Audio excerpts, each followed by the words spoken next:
इस वक्त मैं दांडेली के कार्मिक भवन में खड़ा हूँ, जहाँ पर दांडेली कार्मिक संघ जो कि एक विशेष और बहुत ही ज़रूरी मुद्दे पर एक मनवी दे रहे हैं।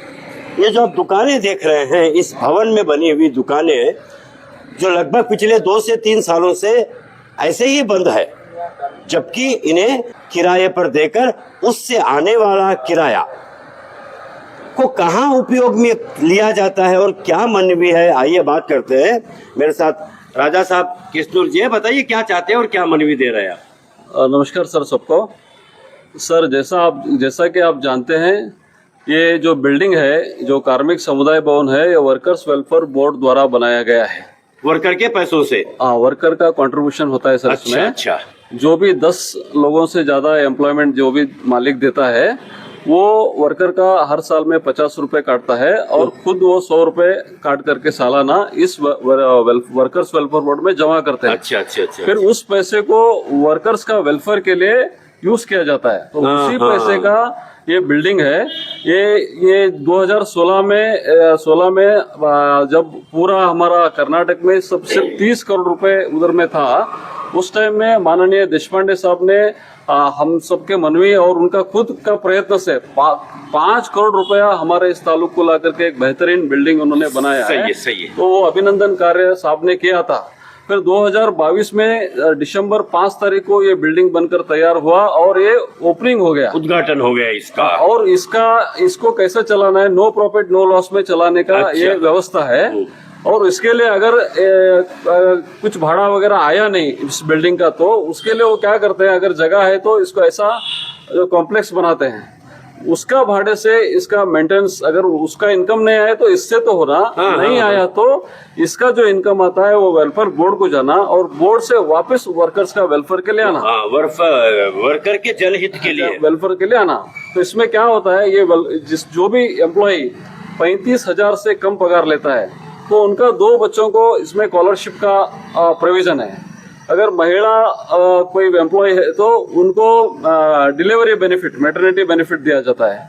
उसके बाद में कोई एम्प्लॉय गुजर जाता है तो उसके लिए भी वो फ्यूनरल एक्सपेंसेस है, मेडिकल एक्सपेंसेस है। इस तरह का बहुत सारा फायदा जो है वर्कर्स का वेलफेयर को वर्कर्स के लिए दिया जाता है इस वेलफेयर बोर्ड के द्वारा। तो ये पैसा वर्कर का ही है। तो इस तरह से शॉप बना करके करीब 3 साल से बंद रखने से, बंद पड़ा है, ये अधिकारियों का निर्लक्ष्य से ये हुआ है। इससे वर्कर्स का वेलफेयर बोर्ड में जो पैसा जाना है वो नुकसान हो रहा है। और आप जैसा देख सकते हैं, इसको पूरा करोड़ हो रहा है शॉप का डोर्स वगैरह। हाँ, पूरा जंग वगैरह लगा है, यानी बनकर वापस खराब होने की स्थिति में आ गया। लेकिन ऑफिसर लोग इस पर बिल्कुल ध्यान नहीं दे रहा। हाँ जी, इसका वजह से जो देरी हुआ ये ठीक नहीं है। ये इस शॉप्स को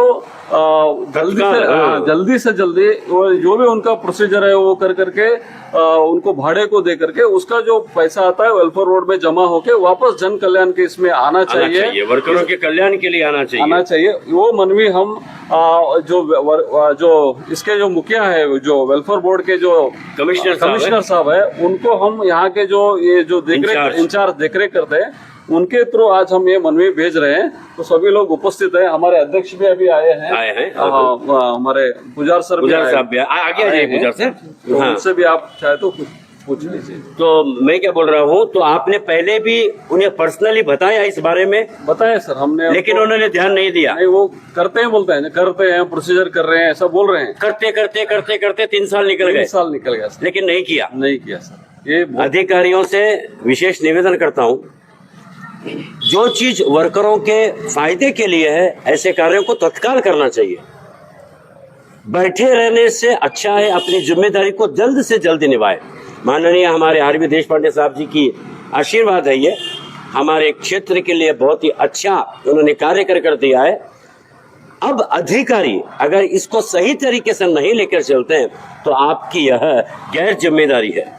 निवेदन करता हूं, इस मनवी को आप जल्द से जल्द इम्प्लीमेंट कर इन दुकानों से होने वाला जो फायदा होगा वो वर्कर के हित के लिए जल्द से जल्द मिलेगा। बहुत बहुत धन्यवाद जी, बहुत बहुत धन्यवाद।